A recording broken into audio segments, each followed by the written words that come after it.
we can't avoid having conversations about politics, because I have personally come to the conclusion that these narratives that dominate are essentially of two kinds.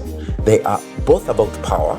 The first is the power that governs, dominates society, which is politics. Number two, that puts money into the pocket. So business and politics. If we keep growing this population as we are without meeting the needs, educational needs, healthcare needs, needs of people to have a livelihood and to build and to make their families, I don't know the end of it. So in terms of intelligence, I've been now going backwards to the evolution of intelligence.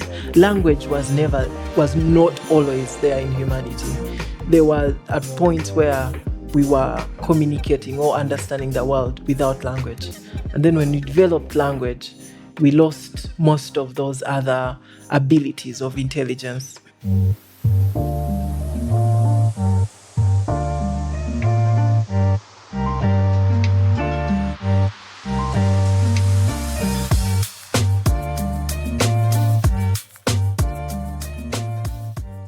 Hello, everyone. Welcome back to another episode of the Two Sages podcast. We hope that you've enjoyed our previous conversations. If this is your first time here, make sure that you subscribe so that you keep seeing our upcoming episodes. I also want to let you know that our episodes have expanded to be on all platforms that provide podcasts through audio, at Apple Podcasts, Spotify, and wherever you listen your podcasts from. So welcome back. For another episode, as usual, our usual custom, something from since the last time we met, a highlight, as I usually call them. Well, Zach, you've been doing No, I think you're amazing. You have stories. Oh, goodness. Well, I've actually spent the last, feels a long time, but about 10 days in Manchester in England. And, I was thinking why I like Uganda. I like the warm people, but I like the warm weather as well. Because we had really a cold snap in Manchester, and it was. I just wanted to stay in the hotel and not venture out. So it's amazing how the weather. I was thinking while I was there, it's actually people, generally speaking, in cold climates who have progressed. In terms of. No, don't get into colonialism and stuff like this. But they, Just do your because thing. they have to cope with all these circumstances. It makes them more innovative. I think it makes them have to deal with it. Whereas we have this nice, warm climate, beautiful environment here in Uganda. Absolutely beautiful environment. So we're not really pushed as hard because just functioning in the cold is hard. But I was there again with another coffee trip with a bunch of mainly young people. I would say people. I was the outlier, certainly the old person, but most people were in their 40s, even their 20s. Ugandans involved in the coffee sector in one way or another, and it's just a pleasure to be with them. And I think that's one of the things that makes me most hopeful is when I see the energy of young people, and then I see them also really trying to do something, build businesses, be entrepreneurial, be innovative, and in a market that's global. I'm trying to understand the global market, and so I found it was great for networking. I think I learned a lot. Made new contacts and enjoyed the people I was with. So, yeah, apart from the cold weather, it was great. That's great. You mentioned the word outliers. I want to mention it. We shall bring it out in our conversation. You said you were the outlier. It's an outlier in terms of age, yeah. Okay, yes. It's good for him. to feel what it means to be on the margins. I didn't feel I was on the margins at all. I in fact, some of the young people, some of those guys, they're small businesses and they really don't have money, so they. The Ugandans that you went with? Yeah, some of them. So some of them had, it was a spectrum, but I knew some of those young people really didn't have money for taxi fares and this sort of stuff, you see. And so one of them said at once, says, "How do we do so?" "Oh, we're going with Ian." because I have Uber and stuff like that. Please. And I thought, well, yeah, that's a good function for me, like a father to these people, No, no, I think talking about meetings.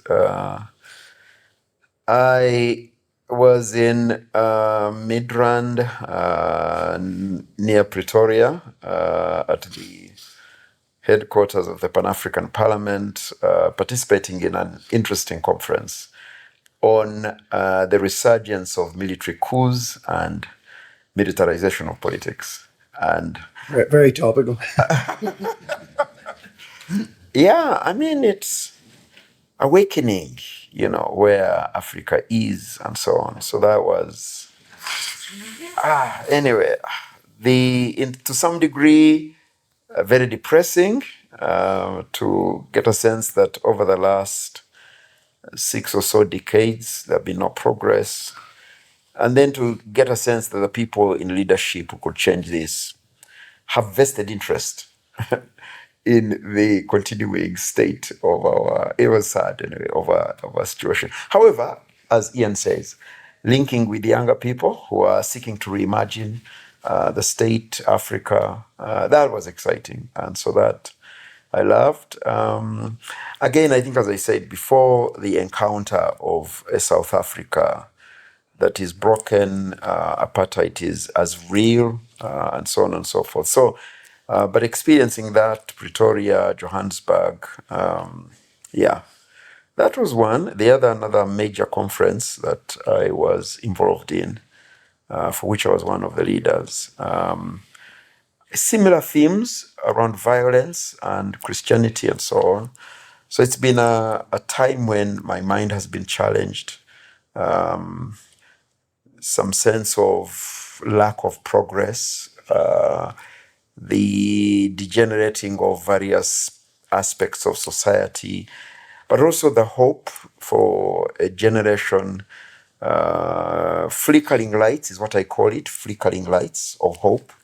And I really want to connect with those flickering lights of hope. So it was good to be able to see them, experience them. And yeah, so it's been, yeah. Speaking of outliers and of, you say flickering hope, the Bangladesh situation, it's probably a year ago or Which one? Bangladesh. Yeah. Where there were how can I say, there was rebellion against the government, and one of their demands, they asked for Professor Muhammad Yunus, to be put in as an interim. I think, what did they call him? He wasn't the president, but he was leading the government. And I was just reading recently about that situation. I know Professor Yunus personally. He's been over here a few times. I He's done remember. lectures We did some things, at the university, yeah. And he's a great guy. He's the one that started Grameen Bank, the microfinance.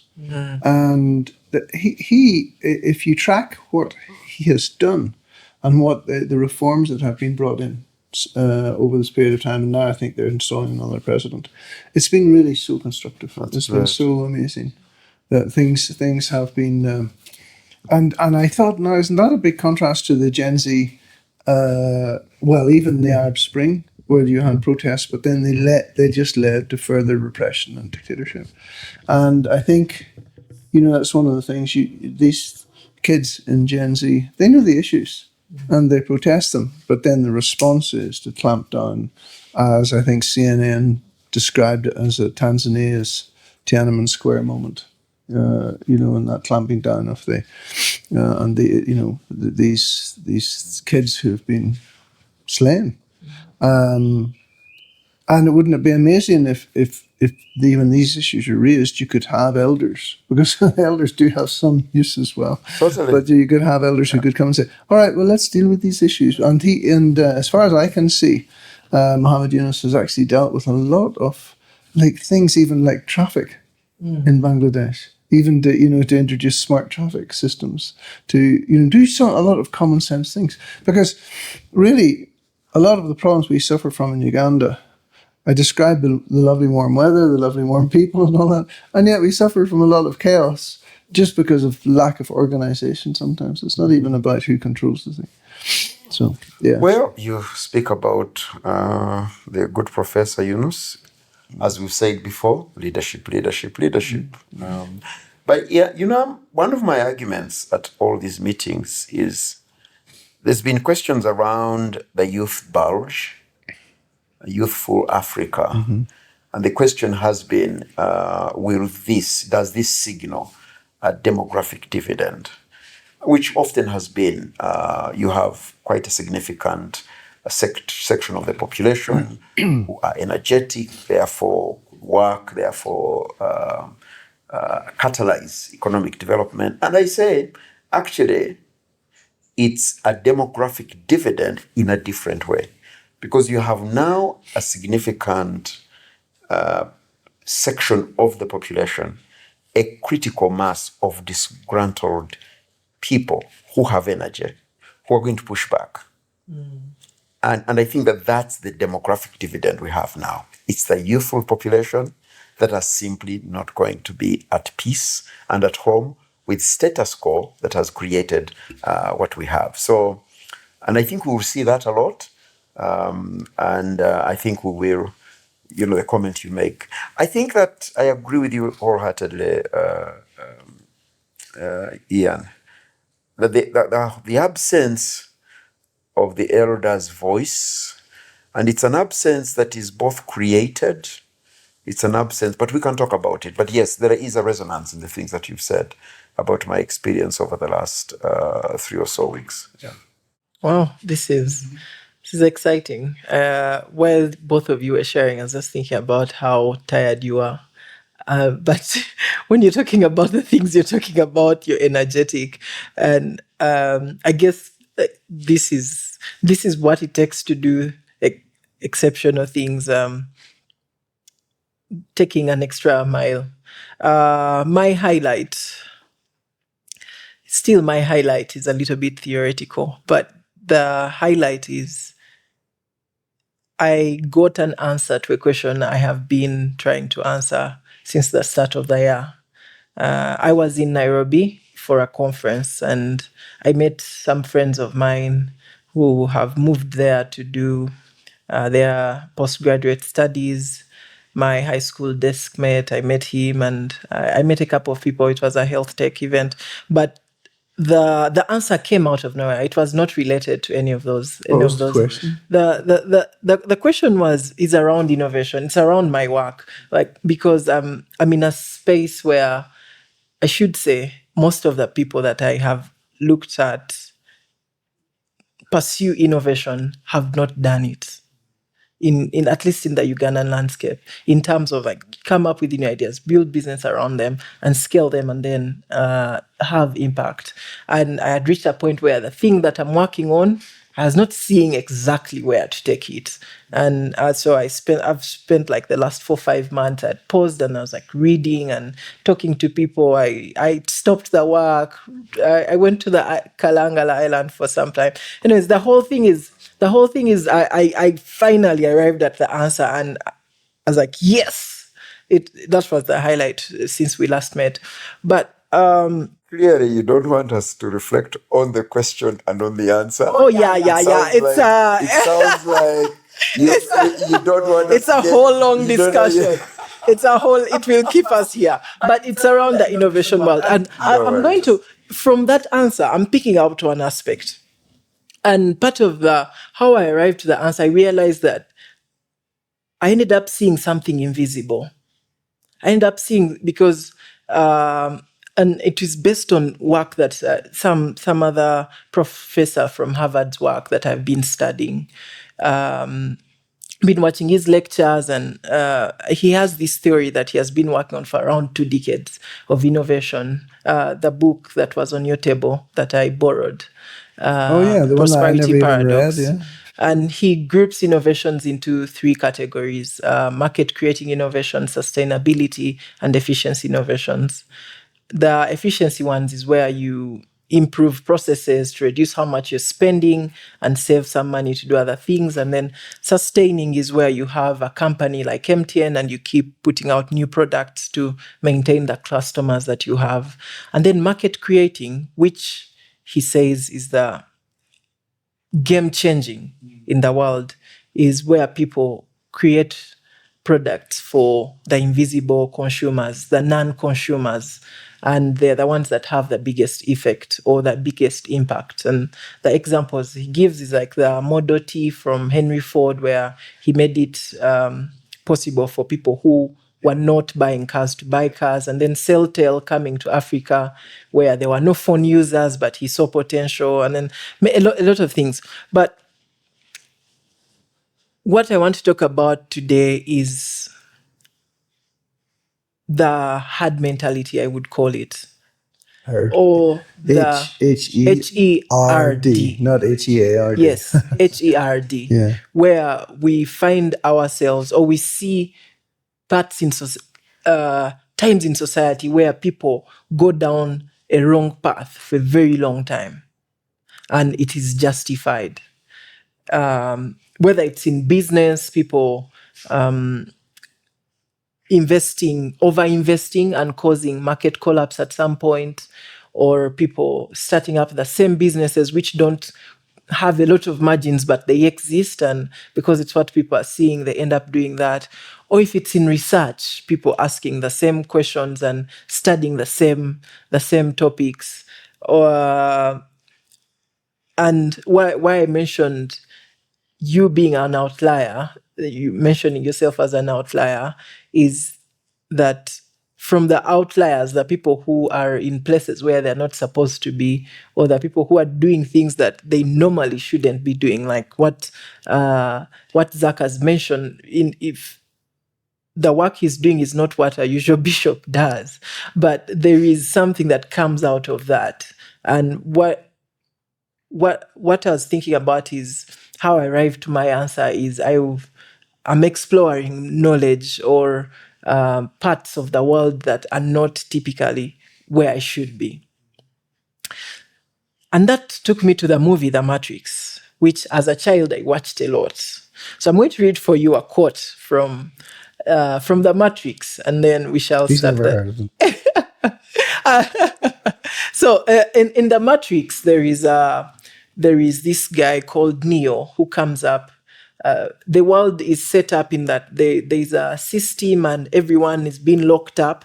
The humans are locked up and they're being harvested. Energy is being harvested from them by the machines, and the machines have set up their minds in like a dystopia and are controlling It's everything. a kind of a permanent dream. Yeah, like a permanent dream. So while trying to take Neo out of the Matrix, Morpheus tells him this: the Matrix is a system, Neo. The system is our enemy, but you're inside. You look around, what do you see? Businessmen, teachers, lawyers, carpenters, the very minds of people we are trying to save. But until we do, these people are still part of that system, and that makes them our enemy. You have to understand, most of these people are not ready to be unplugged, and many of them are so inured, so hopelessly dependent on the system that they will fight to protect it. While thinking about the system, it takes me, you have something to say? I just think you just described life, most of us in life, you know. Anyway, continue. What I mean is the system, you know, we become comfortable with the system that meets our needs, and it's safe, and so we stay there. Yeah. So while thinking about the system, I mentioned it, our podcast, and how YouTube is censoring some of the information we are putting out there, and so it seems it is real that there are things set up because in everyday life to confine people towards certain paths, in terms of how much they get to know. If someone, I mentioned that I only read sciences and logical things until someday I started reading fiction and history and other things. I shared with a mentor of mine from Geneva, and she's from the arts. She said, I was just reading arts things until someday I started reading science things. So it seems it's something that exists. So I just wanted to get from your experience if you have identified or seen parts of life where people are locked up into certain forms of thinking or doing things, or the matrix, but not the conspiracy theory. In your experience, if you've seen and you're like, I think this is so wrong, this is not the way things should be, but that's what everyone else is doing. That is the question. Ian just said it. You meet it everywhere, every day. It's frustrating for me. Actually, in this conference where I was, the conversation on militarism, the resurgence of coups, the way in which political power captured and so on, the point was really made that there is a way in which violence is embedded within the nature of the nation state. It was the same conversation in a different conference. So violence is embedded. And you can't counter violence, you can't deal with it from within the same system, because the system reproduces violence. It seriously does. So that's one, the political systems, the nation state as we know it. So I have encountered that. Both in my own life. Secondly, the whole division, the binaries that we create, religion and politics, binaries, binary thinking. So for a long while, the point you made, I come to a conference, that particular conference, and there is a surprise that a bishop, quote unquote, religious leader, is in a conference having conversations on militarism and the resurgence of coups and so on. And even in the conference, it's shocking how I am needing to be locked into, you shouldn't be talking like this. You should be the one praying for us and praying for the world. You should be. You second that. We need your prayers. Yeah, I know. I hear that all the time. We need you. And I'm like, no. That's so it's everywhere. I mean, I could go on, my friend. The nature of Christianity and religion, the nature of business, people are locked in the same. And I'm like, no, there's something bigger. But maybe like you, and it's when I began to get out of that box, and even to some degree, throw it out. So I now, these days, I am very persuaded that the concept thinking outside the box is not itself creative, because you still have the box as a reference point. So you're either in the box or outside the same box. But even when you're outside that box, the box is your reference. And I think that's how it works. We are even encouraged to think outside the box. And we think that is actually being creative. But you still have the box as a reference. It's the reference point. So I think that unfortunately, that's how things seem to work. And I would say this, that actually leadership for the future out of this is a leadership that has the boldness, the depth of conviction to simply say, this is not what things ought to be like. It must be something else. Now, invisibility is not because we can't see. It is constructed. There are certain things that are, but there are systems created that intentionally make you not be able to see them. Invisibility is constructed. So I think the challenge is, how do you get out? But yes, in answer to your question, it's everywhere, every day. Well, the whole phenomenon of self-censorship, it's not, if you take, we have relative freedom of speech in Uganda, but there are boundaries where you self-censor. And if you want to be If you want to, have a peaceful life or secure life, then you will live within those boundaries. It's a bit sad that we're seeing.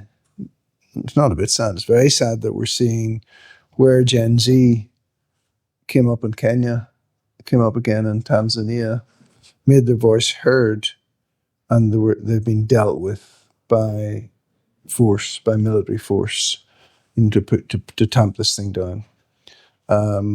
Because they were asking the questions. They were, in terms of the system wasn't working for them.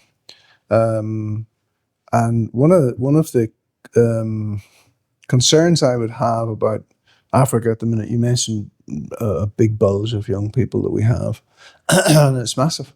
When Tiananmen Square happened in China, which is quite a long time ago now, but the Chinese Central Communist Party ensured that they were working to make China the workshop of the world. Really, productivity was the thing, to create jobs, to improve people's standard of living, to cater for their needs. Because sometimes we stay in the system because we're comfortable, where our needs are met, our families' needs are met. The kids are getting educated, and that. And that is, you talk about the nation state, but that is, no matter what the political system is, if you're catering for the needs of the majority of your people in that way, then that's good. However, what I'm concerned about is in Africa, it's not happening.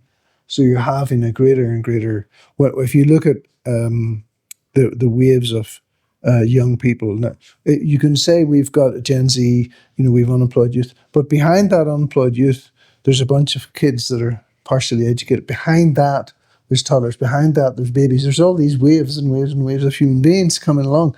And a lot of the African governments are not actually meeting the needs of their population. And hence, you're going to have unrest. So there are people who benefit from status quo, from these systems, who invest heavily in sustaining them, in keeping them.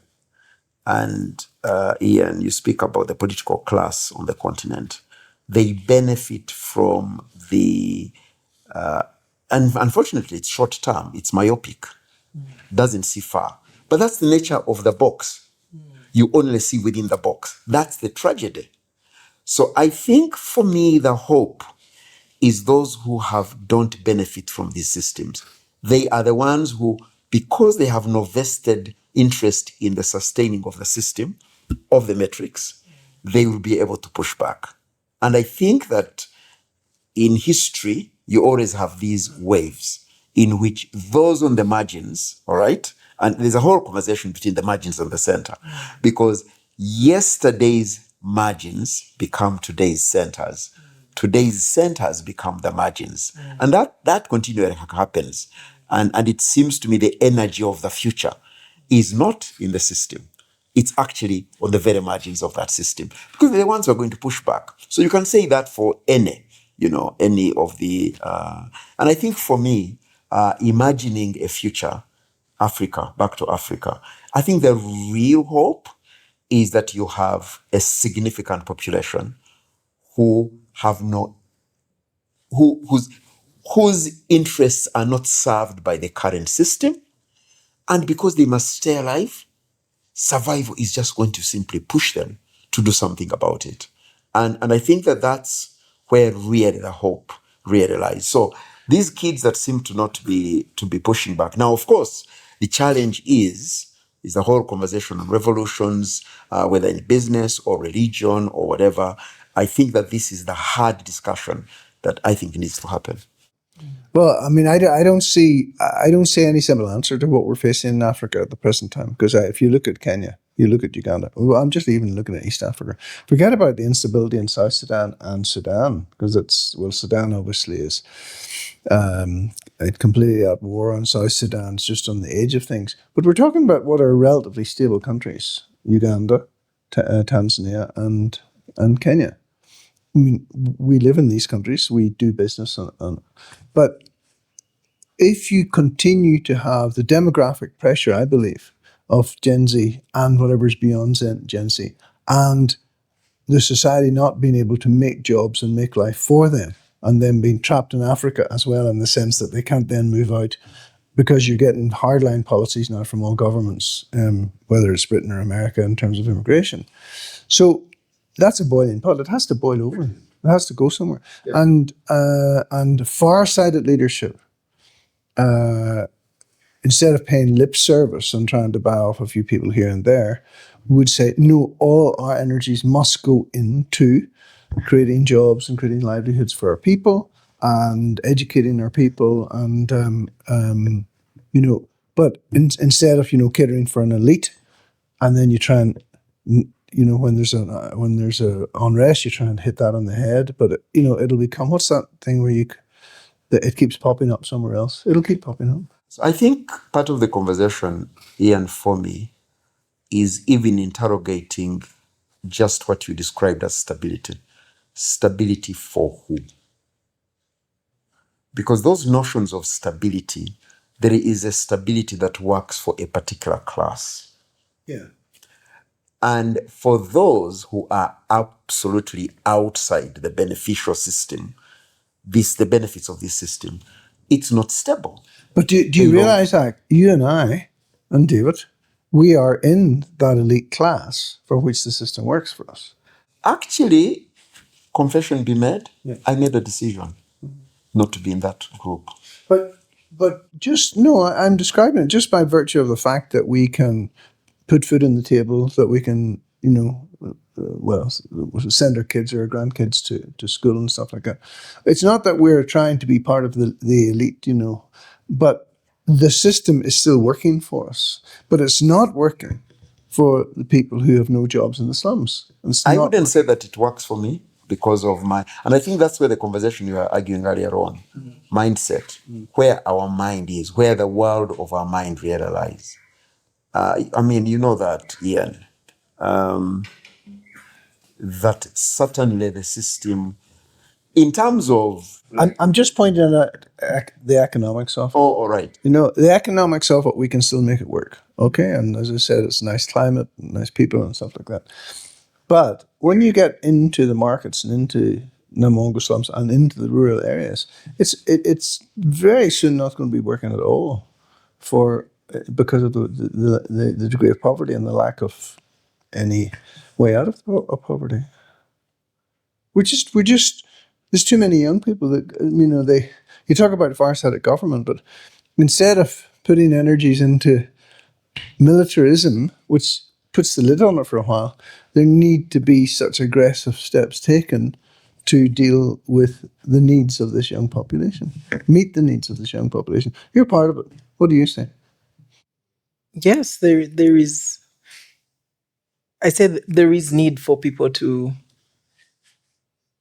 one, recognize that there is a way the status quo, the status quo is not working, first of all, and that it has been created by people like us. Zach mentioned the nation state.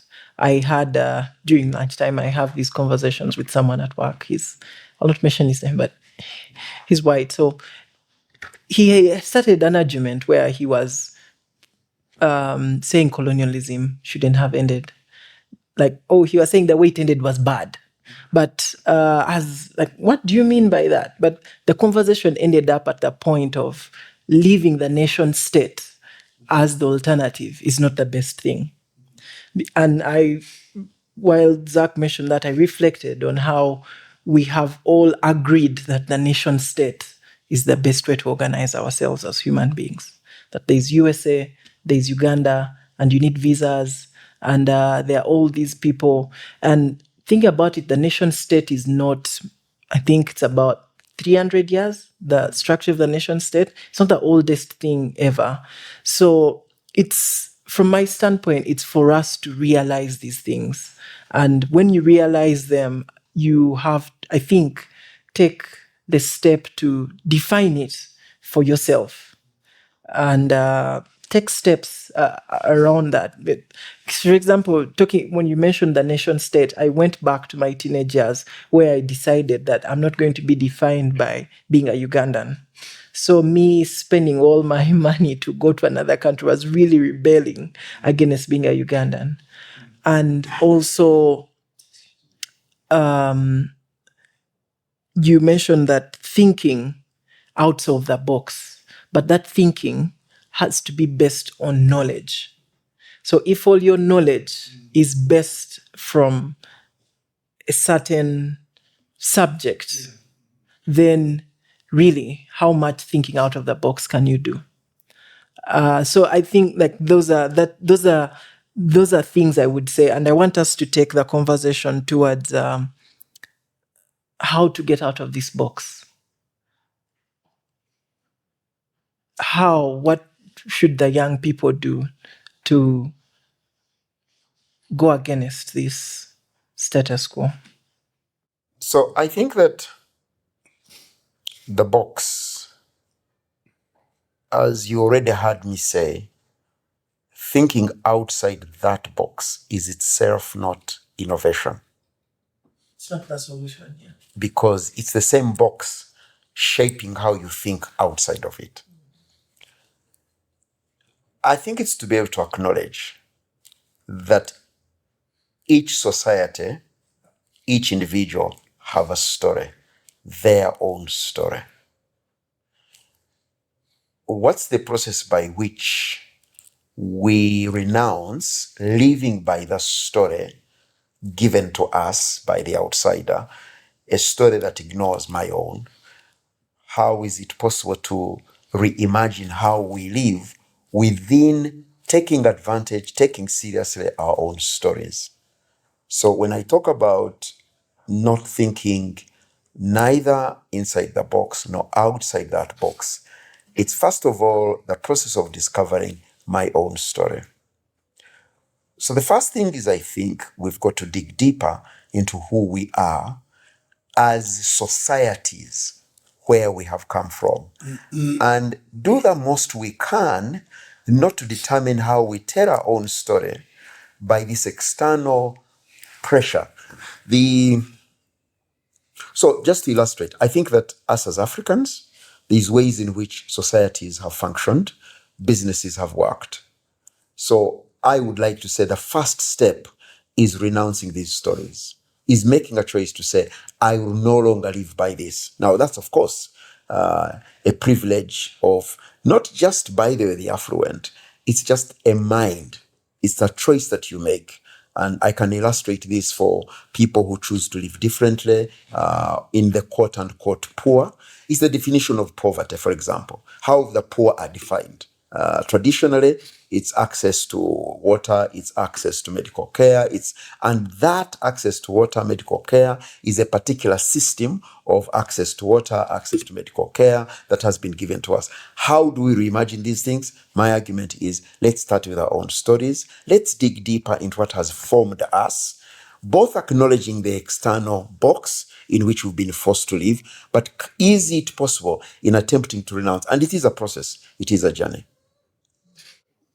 When I, I did medicine, and almost all of my colleagues who did medicine stayed in and around Ireland or the United Kingdom, and there was only a very few of us who got outside the box, if that's what you call it. But I think my way of thinking at certain times in my life, you realize that you're being steered along a certain path. You know that you have a career in medicine, and then you get a mortgage, and then you get kids, and then you just get pushed along.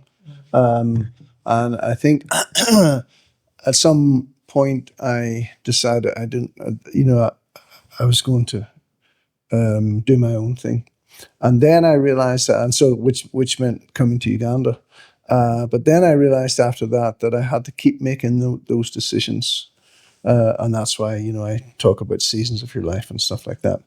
Sorry, when you say you had to keep making those decisions, which decisions do you mean? It's very easy to get into any system, you know, whether it's a career pathway that everybody's taking, whether it's a business thing that everybody seems to be going that way, whether it's expectations of your family or your, you know. So, I mean, a lot of people just thought I was mad. They just thought, well, you can't do that. But when somebody says to me, you can't do that, and sometimes it's my own family. Really? That's exactly why I'm going to do it, to prove you to you. So what you're trying to say is the process is endless. You It's endless, yeah, it get doesn't out stop. at once and then you're out. It doesn't stop. It keeps, because you I mean, to be a bishop and be in that system. So in other words, he climbed the greasy pole to get to high level, you know, because when you're a bishop in Africa, you've sort of made it. And then to opt out and go into, you know, civil society now, the sort of stuff that you're doing, where, as you said, people say, but you're not supposed to be doing this. I think you keep needing to challenge yourself. What is it for me now? And I'm sure you'll do that right through your life as well, because it's not as if you're on some sort of a career path now. What you're doing right now, I believe you'll do for a couple of years, and then you'll move. You'll decide what's the next thing.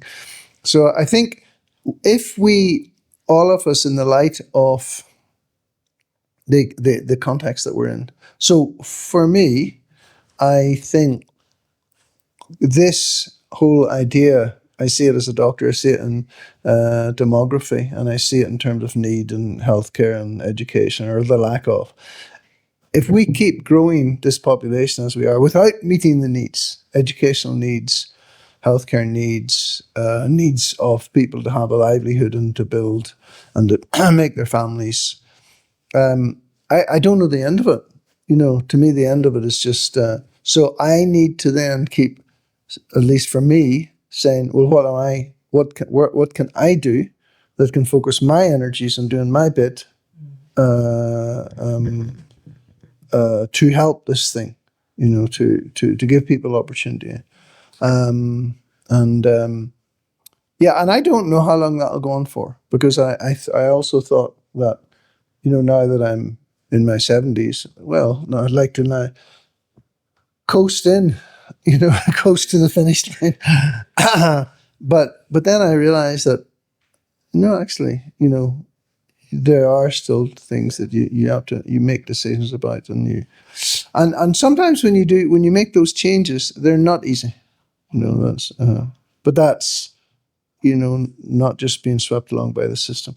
But I think your point as to when you look at the podcasts and you see some are 100 times more viewed than some others, and there's a throttling back going on. There's a lot of that stuff goes on in our lives as well that we're not even sometimes aware of.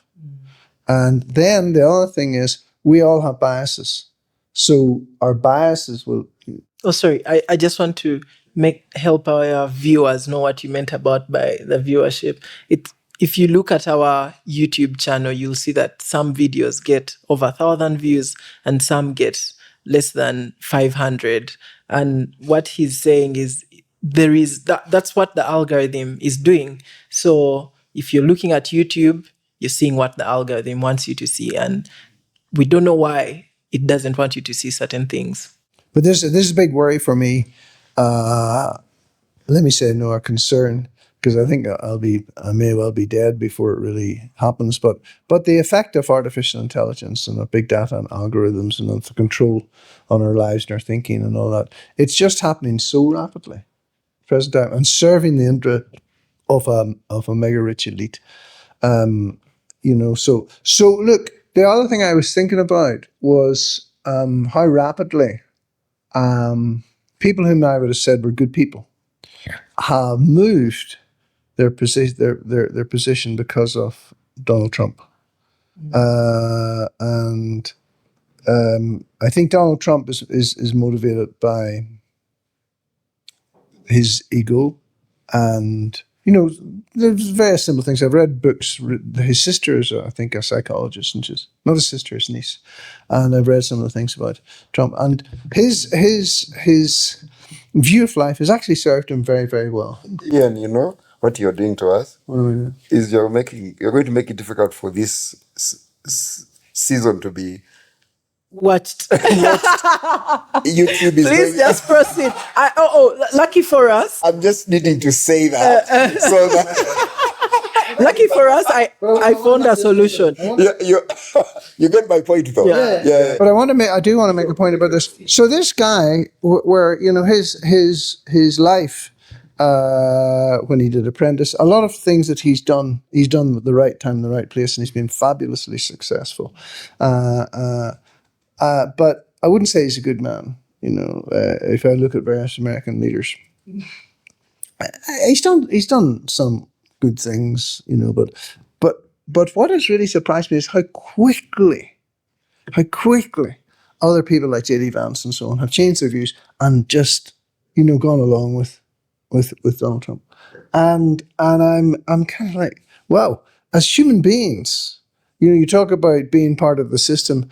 If your system is a autocracy, or let me say, or even what would you call it, pseudo democracy, if your system requires that you please the big man, Donald Trump or whoever it is in your system, we adjust to it very fast. Very fast. We become part of that because we realize that's where our bread is buttered on, and it's the forces of good who will still say, but this is not right. Who need, if they get suppressed. I'm just reading this book about the Roman Empire, about the various emperors. And they went from a sort of kind of democracy under Julius Caesar to this whole thing of one man rule, the emperors.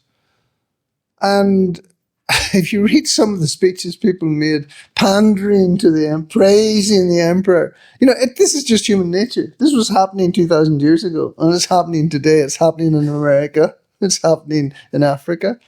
And we as human beings, we adapt and say, well, this is how we survive. I mean, it's there's a thread, I think, in the way in which you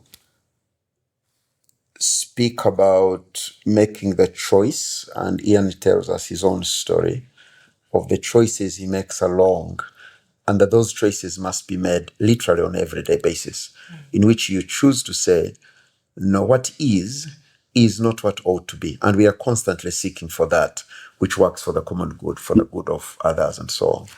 I mean, people are shocked when I am in a meeting and I say to them, my first degree is physics. It's what? How is that possible?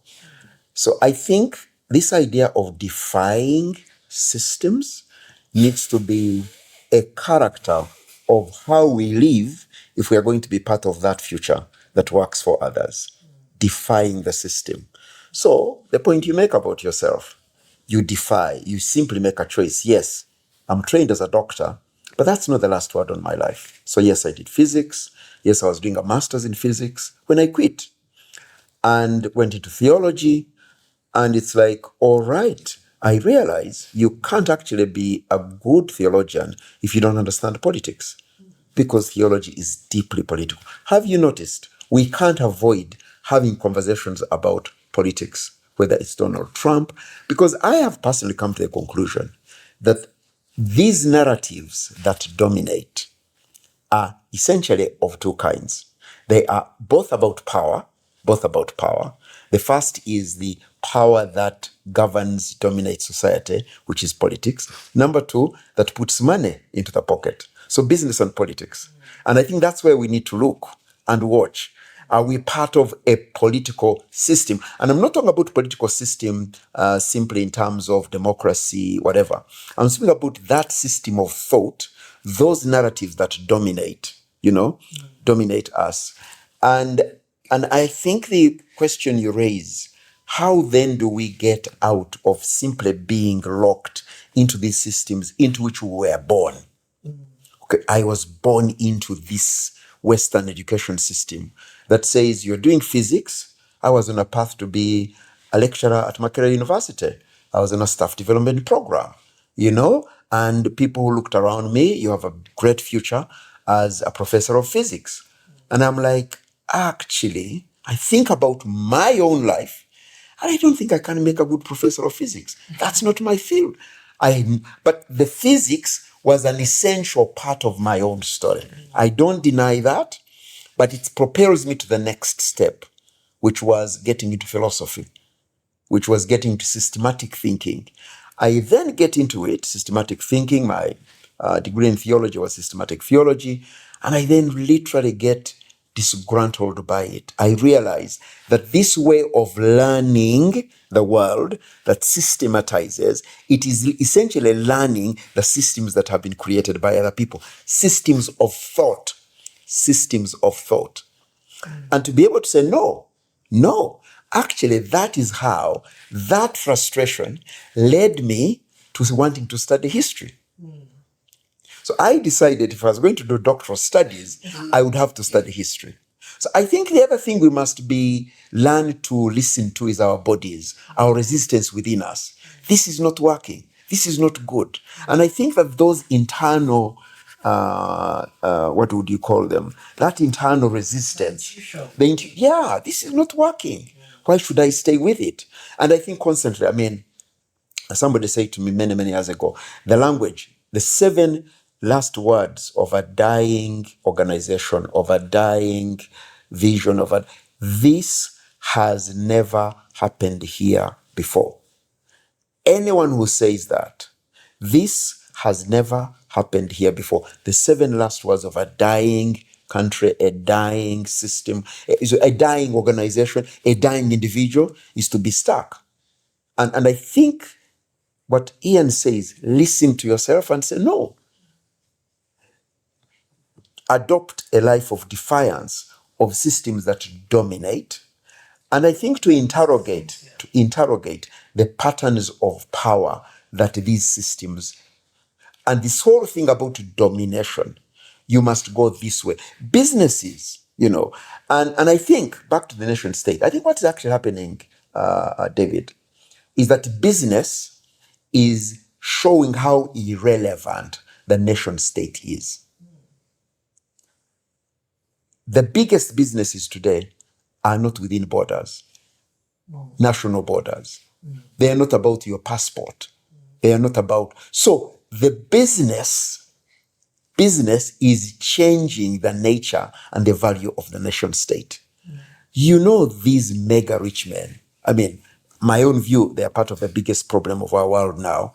They are much richer than continents put together.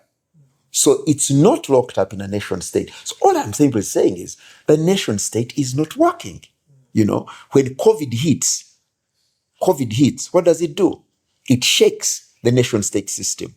The nation state system is not the answer to dealing with COVID. So I think the earlier we realize these things are not working and be more intentional, the point that Ian makes, be more intentional in reimagining a future, in reimagining the way things can be. And I think that that's urgent. It is especially urgent now because if we submit ourselves to the forces of nature, the obvious path is going to be unbelievable violence. So my last comment on this one is that actually there's a way in which crises wake us up.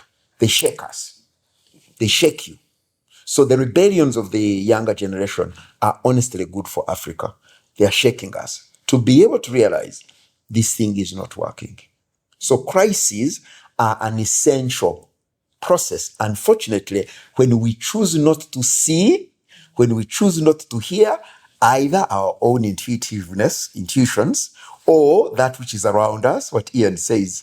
Look at the massive poverty that surrounds these pockets of wealth and stability.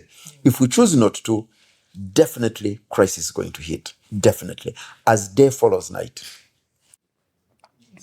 I don't know what to say. He's touched on so many relevant points. To take one, the supranational organizations, and there's a handful of them now.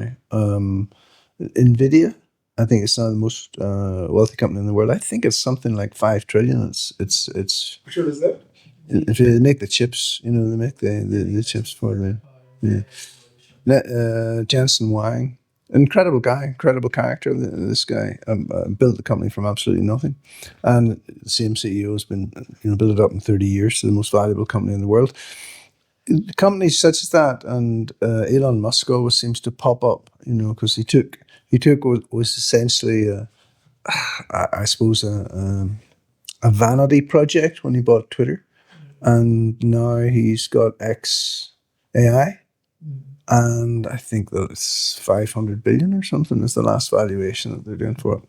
And these are multiples, much greater than African nations' whole GDP. And unfortunately, Africa is at the bottom of the pile for all of this, which is, and it's also being locked out because, ideally, you'd have a world where you have nations which are, their population is decreasing, whether it's Scandinavia, Russia, all of them, their population, they're not meeting the actual replacement rate for their population, and they have big gaps in the need for various for labour.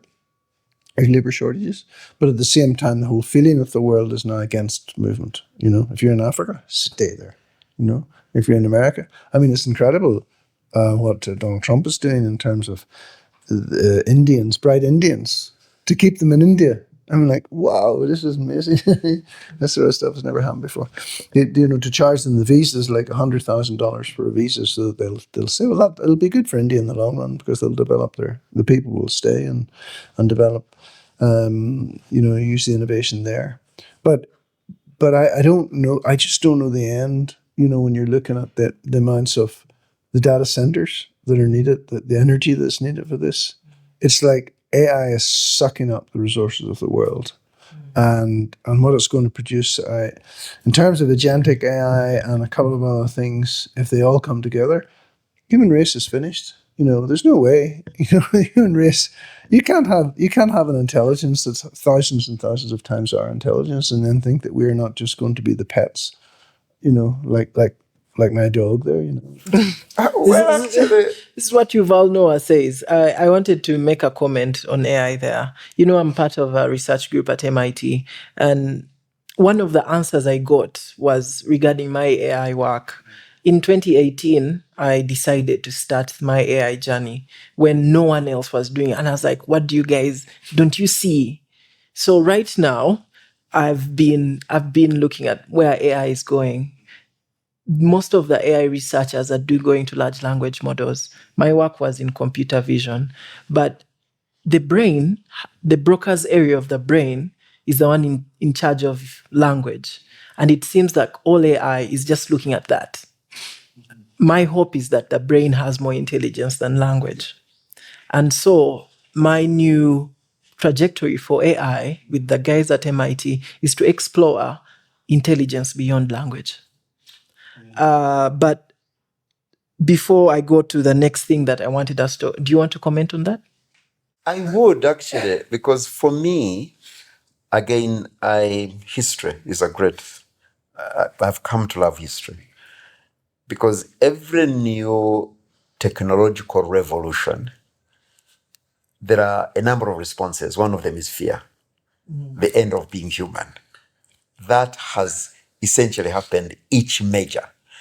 And just the comment you make is, I think that this is going to cause us to rediscover something about being human that is beyond, that was not known. Yeah. So I'm not afraid personally.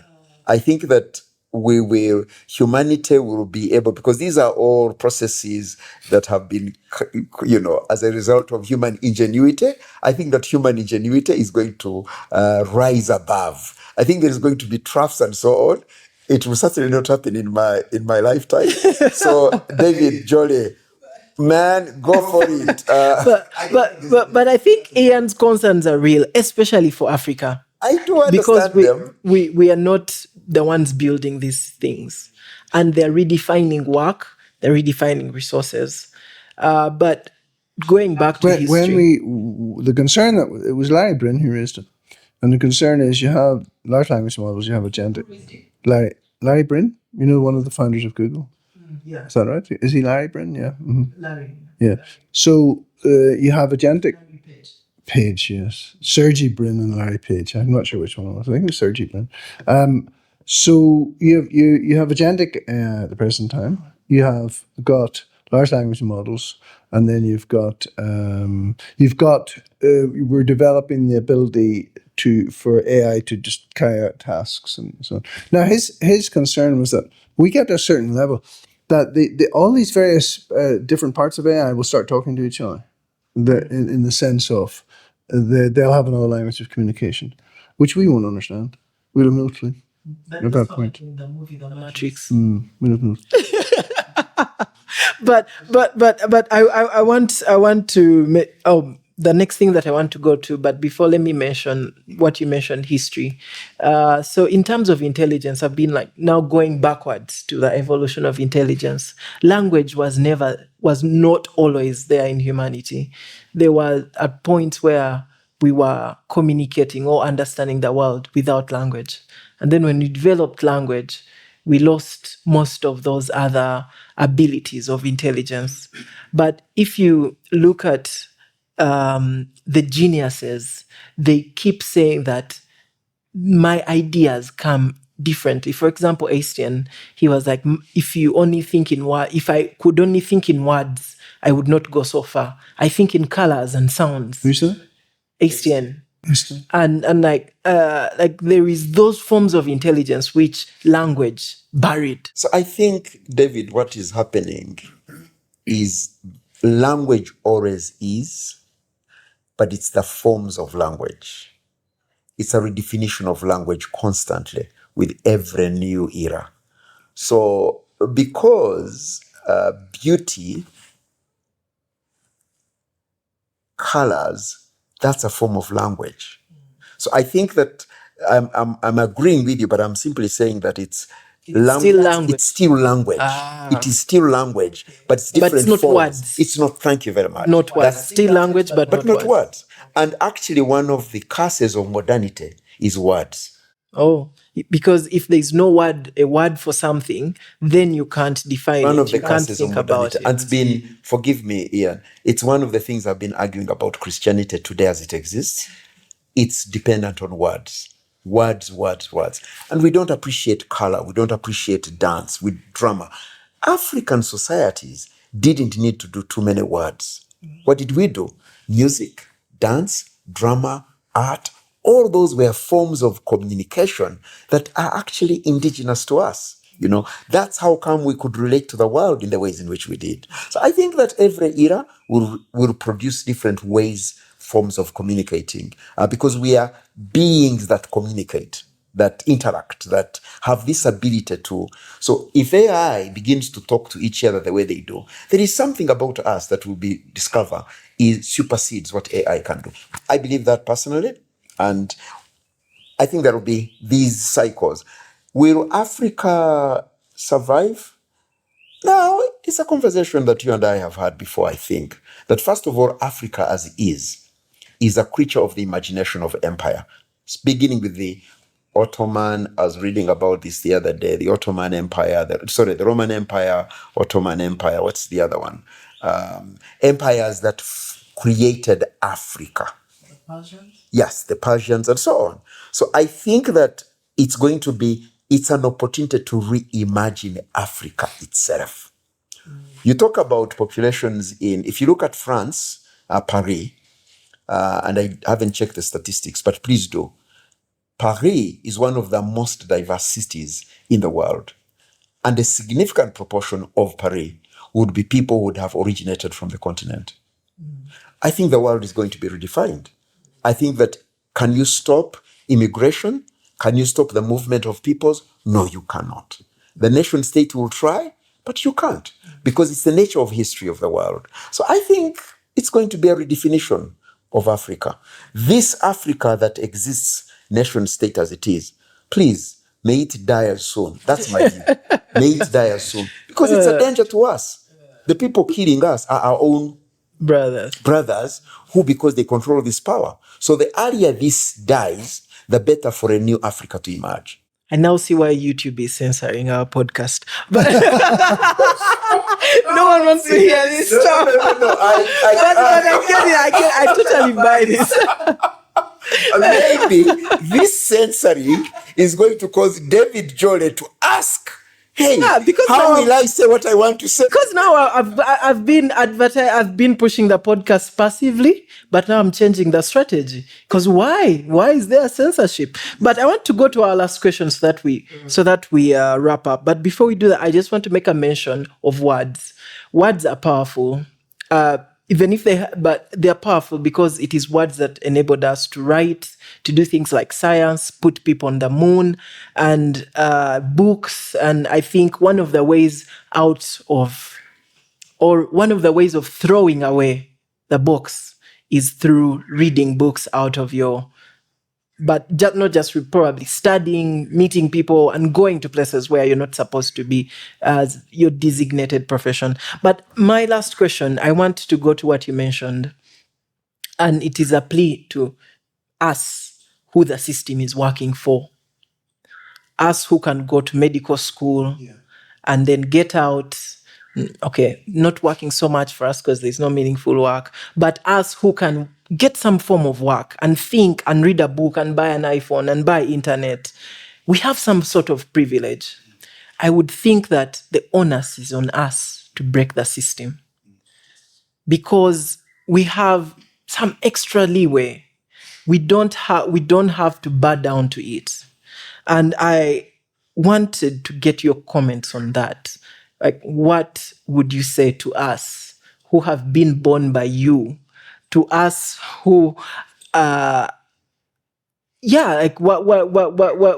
have the leeway to think about these things, to talk about? Because I'm imagining someone who doesn't have rent can't even think about like what's going on. They don't have a job. They're literally there's no room for that. For us, the privileged. Yeah. I mean, it's a real dilemma, this whole thing, because we spoke earlier about not being pushed along by the system, but taking time, making your decisions, deciding this is where I want to be, whether it's in AI or for me to come out of Ireland and go to Africa, and then various, that you're re-examining that all the time, and you're looking at what you're doing, and sometimes it's from dissatisfaction, sometimes it's from aspiration. But at the same time, there's another force at work within us, which is the force of self-preservation. And for example, I've worked in South Sudan. I've worked in helping victims of the Coney War, and I worked in Luero post-war. But You're always looking for the hard places. No, I've always chosen the places that were stable, to be honest. I've never gone into, there's these people like Médecins Sans Frontières, and they sort of almost follow the lines, go into.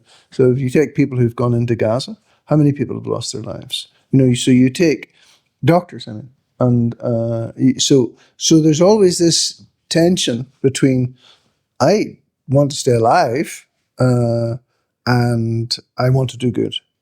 And I'm giving you the example. I've chosen to go into areas where there was war, but I went when there was stability. Okay, maybe people didn't see it that way, but it was relatively stable. Because I've always felt you can't do anything if you're dead, and so you may think I need to we need to break the system.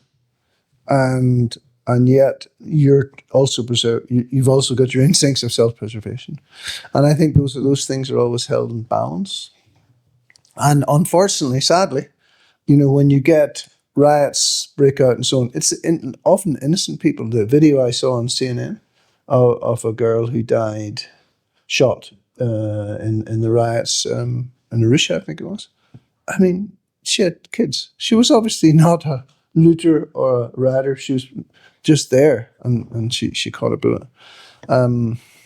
So, yeah, I haven't answered your question. Tell me, sum up your question. The question is around the people who are privileged, who the system is working for. Well, that's what I'm saying. You know, I'm saying there's an innate contradiction, because if you want to stay alive and you want to be able to do some good, you also tread carefully. You do some self-censorship and, you know, that kind of thing. But you try to find something that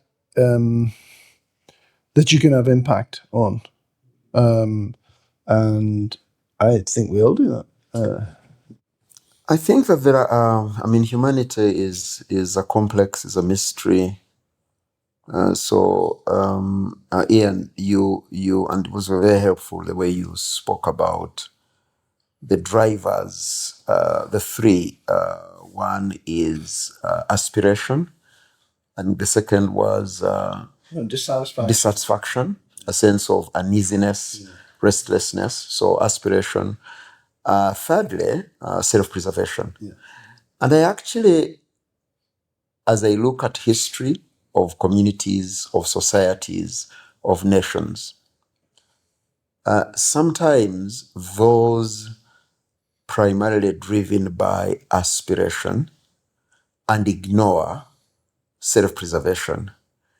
I mean, the example that comes to mind already is Martin Luther King Jr. and one of his speeches, outstanding, you know, I may not reach there with you, but I see, right? So there are those who, and I think to provide space for the three categories, the three are never in one human being.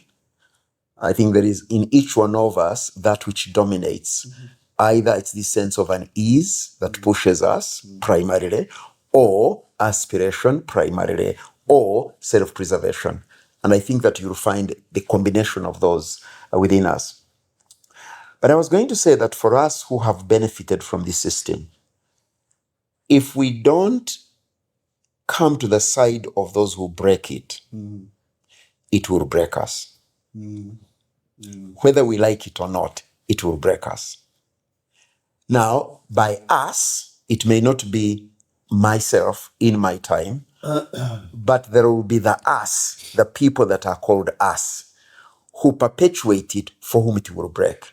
And it will. So if we don't make the choice to be on the side of those who seek to break the system, it will break us. Number two, actually, I would like to suggest that the impulse for breaking the system is not going to come from us. I actually suspect that we will participate more effectively with the breaking of this system out of the desire for self-preservation. That those who are pushing hard against this system, who are breaking it, I like the Gen Zs, the younger people, who have absolutely, this system is not working for them. It's not even restlessness. They don't even know how to be restless because it's not working. I think that they're going to work very hard. And I think it's possible that my generation and those, you know, in their 50s, late 40s, 50s, 60s, may out of self-preservation now begin to listen to the younger people. I hope. Brings us back to Muhammad Yunus, doesn't it? Yes. So I think that actually I would like to appeal to those of us in our 70s for whom this system has worked. My appeal is, for goodness sake, listen to the younger generation. And let's have these intergenerational conversations. Because if we don't, we will bequeath to our children and our children's children to a broken way of living. It will not survive. So I personally think that, yes, there is a lot we can do, but I think one of the things is where you began, the invisible, the unheard. Can we be more intentional in making a choice to listen to the margins, to those who are pushing back against the system that has been our benefit, rather than act out of fear, but actually realize if the thing doesn't work for everybody else, it is not going to work for us. Our destinies are locked together. We are humans. I'm thinking of, was it Star Wars? Yeah, Star Wars. You know, Darth Vader and was it Luke Skywalker? And going over to the dark side. You can choose. You can go to the dark side. What really surprised me was, you know, how much these guys, J.D. Vance and all these other folks, Kennedy, maybe some of them were radical as well to start with, they went to the dark side. And I think it's a simple choice. You have to choose to stand for what is right. Yeah, When it comes to it. absolutely. You may not go out there and riot. You may be circumspect. Could you use a different word? Not riot. Okay. Resist. Resist. But You know these privileged ones. When we go on the street, they say rioting. No, we're just resisting. We're just defying. Pushing back. We're just pushing back. We're not rioting. But yeah, so I think we, in terms of conscience, to stand on the side that's right. I think that's what it comes. I think this has been a great conversation. I would like to get your closing remarks for today. One last thing, and then we shall close up. I've been building my coffee farm. A lot of people, sort of said, "Oh, why did you become a coffee farmer?" We know it. It was a different season for me, but now the coffee farm is financially in a stable place, and I'm hoping that I just want you to mention how many years it has taken. 10 years, it's taken a decade, which seems a long time, but in a way, No, I was going to say that's a short time. yeah. Things in this country. But Well done. Yeah. no, but I was going on to say, now I want to build social impact on that. And that was one of the reasons that I was in Manchester, was to see if I can get a brand of coffee that I can do to for that people can buy this coffee, and we can put a certain amount of it into education to improve the schools and stuff in the area. And then another thing is we'll be working with MasterCard and Abbey Foundation to build education on the coffee side of things. So I'm happy about that. I'm excited to redefine education. Yeah, well, it needs it in the rural areas. So that's that's something that I always find in the world of business, your driver is your bottom line. If you're losing money or you're just keeping putting money in this thing, it has to be sustainable. So it's not like an NGO where you can just request a budget and then get it. So with a stable bottom line, then I want to see what we can do in terms of social impact, and I suppose that's my season right now. Yeah. I am excited by what the younger generation, and by the way, I don't classify these generations on the continent in terms of millennials, Gen Z, because I find that those are economic categories, which economy doesn't produce Gen Zs or millennials.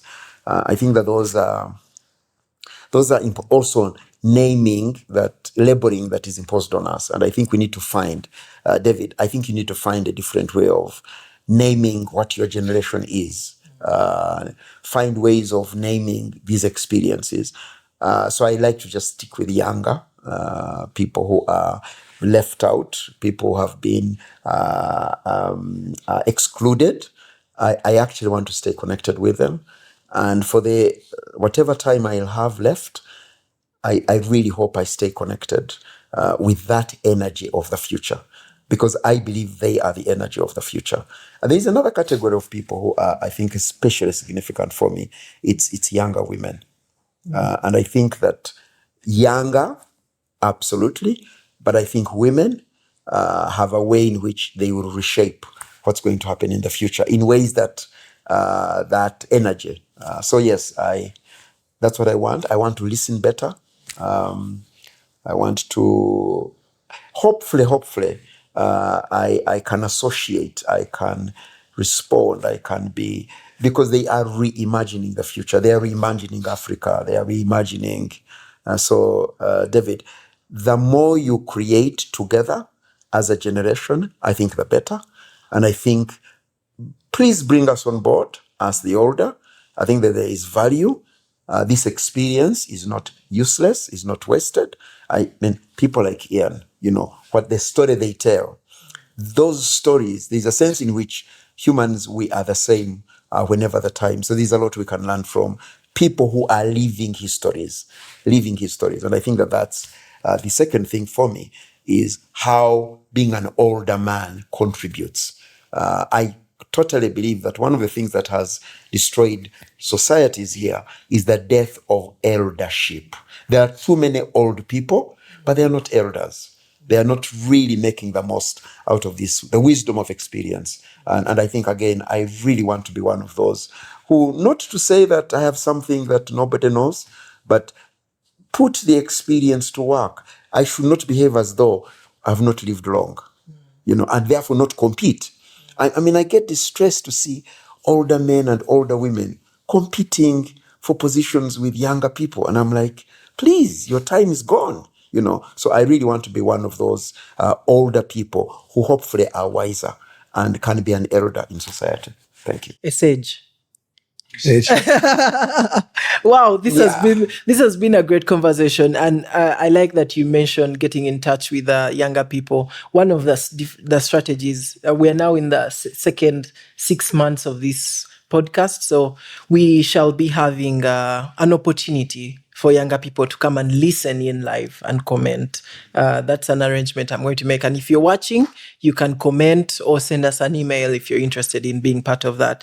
And I just want to close today's discussion with a quote that I hope the younger people go with. It says, "I want to stand as close to the edge as I can without going over.